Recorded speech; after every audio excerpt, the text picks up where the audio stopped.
Friends, welcome to the page. I'm Ken Smith and so excited to share today's video with you. This is a wonderful story about a 1917 depot hack that was built by Jarrett's grandfather, and we're going to hear the whole story behind it, how he managed to save the vehicle, how he uses the vehicle today. So let's get into the video and hear what Jarrett has to say. So I'm here with Garrett and we're looking at this beautiful Model T. It caught my eye, just the woodwork and all the other stuff. Garrett, tell me about your truck. So it's a 1917 Model T depot hack. Depot hack was used to transport people from the train station to their hotel. So that actually was the name of a... Yeah, they were called depot hacks. Depot hacks, okay. Yep. The car is kind of a Frankenstein car. My grandpa assembled it, and he would go to swap meets and he would gather parts until he had enough parts to make a car. And so he had enough to make the car, but he didn't have like a lot of body components, so he built the wood frame body on it. Okay. The other reason he built the car this way was because he had a roadster pickup and a doctor's coupe, and he wanted a car that could carry people. Right. So he assembled the depot hack. It's got a 4-cylinder engine, makes 20 horsepower. It's pretty slow. Okay. Fuel efficient. And when he passed away, my father wanted to sell the vehicle, and I was the only one who knew how to drive it, so I wanted to keep it. And so I kind of had to negotiate a little bit, sure. But I was able to get the car. So. But you rescued it. Yeah. Yeah. Yep. That's awesome.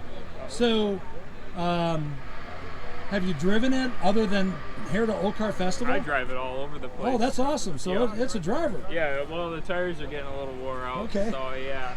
Yep. Yeah, I see that over there. That one's that one's a little smooth. Yeah, it's almost see-through. Yep. Okay. Yep. And then yeah, I drive it all. Like I said, it's super fuel efficient. It's a dependable car. It's fun to drive. Yeah. Probably a little cold in Michigan winters, I bet. Yeah, a little bit. Yeah. They fare pretty well in the snow though, from what I've been told. So. Well, I would imagine like Volkswagen, you know, the thin tires. Yep. Probably just cuts right through the snow. Yeah. Yeah. Yep. So that would kind of make sense. So, was your grandfather a carpenter? I don't know. I don't think so. But he just kind of had a way with wood. He was just good at working with it, and obviously. Yeah. But yeah, I'm not really sure. So when you got this, when you acquired it, did you have to do any restoration to it at all? I had to do nothing to it. Really? Nothing. Wow. What you see is what I got. Wow. And that's probably how it was when he owned it. Yep. That's incredible. I mean, usually, you know, I hear stories like this, and it's usually it's 3 years later. I got the car back together. And, yeah. And you just got it. I got it, and I drove the wheels off of it. Yep. So you mentioned 20 horsepower. Yep. Can we see under the hood? Yeah, of course.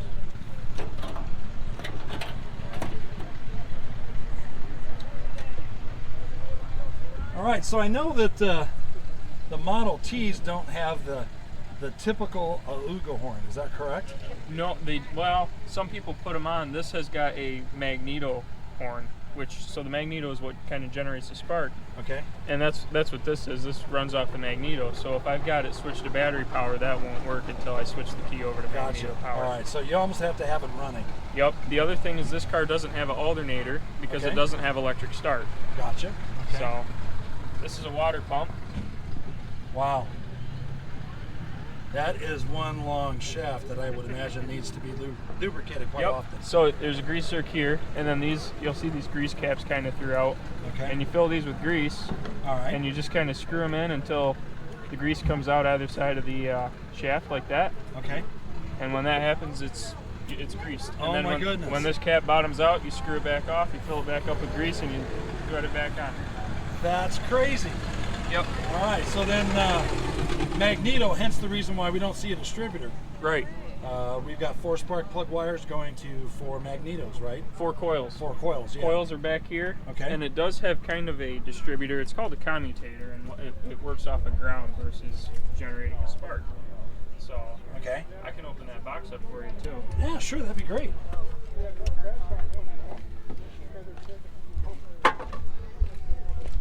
So those are 4 wood coils. Those ones are fresh too. Okay. Just had those rebuilt.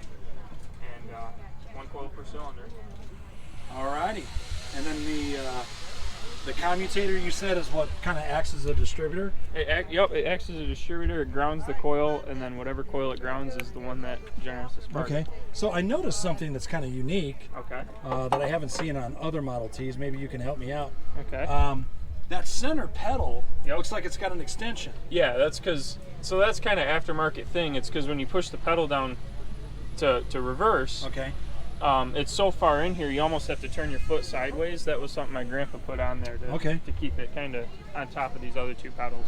Gotcha. All right. So you mentioned earlier that this is Frankensteinish. Yep. And for people that don't know what that means, that's take a little piece from this car, a little piece from that car, and we build a car essentially out Pretty of it. much, yeah. Okay. So talk to me a little bit about the rest of the body.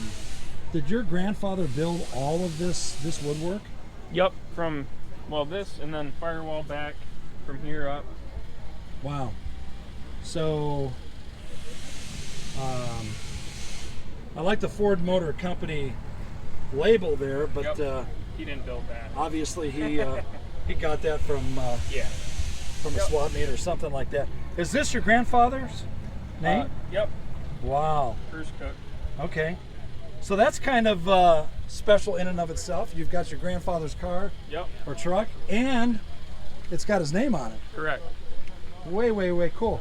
So let's take a look at the other side. So what's this pump thing? Fire extinguisher. Okay. This one's not, it doesn't work anymore, but it was like that. Okay. You could extinguish a fire. Right. So it was just kind of a piece he had, and he wanted to put it on. So. Gotcha. And considering the body's all out of wood, probably a good thing to have. Yeah. Very good. A lot of kindling right there. So, a lot of folks may not know the difference between a Model T wheel and other car wheels. Mm-hmm. So I noticed that there's no lug nuts. Correct. And why is that? Unsure. Just one nut that holds it on, right? Yep. Kind of like NASCAR and Indy of the day. Yep. And then you take the tire off with the rim here, and then the wood spoke wheel stays. Right. So that's essentially how you would change the tire and repair the tire. Yep. And then so it looks like this seats 4. Yep. And a little area for luggage, I guess. If you were picking people up from the train station, you would need that. So then canvas roll down up here. Yep. So we stay a little warm. Yep. Or at least keep the weather out. Keep the weather out. Keep things dry. Yeah, it does help with heat substantially. Yeah, I would imagine. Yeah, I would imagine. Yeah. So now, how long have you actually had this now? Since April. Since April. So you just got it. Yeah. Okay. Yep. I've been driving it for a little over a year. Okay. So. Yeah. Well, this is just really neat. Thank you so much for sharing your vehicle and the story behind it, which really helps a lot with anything. I mean, you can see a car anywhere, but a lot of times you don't know the story behind it. And so I really appreciate you just taking the time and doing that for me. Yeah, absolutely. So thanks a lot. Of course. Friends, I really hope you enjoyed today's video. It was just absolutely a complete pleasure to interview Jared. Was so excited to walk around this vehicle and share it with you.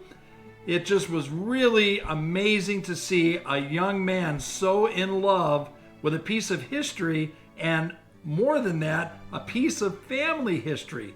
So with that being said, hey, remember to give us a like and subscribe. It's so important to us, but more than anything, be blessed.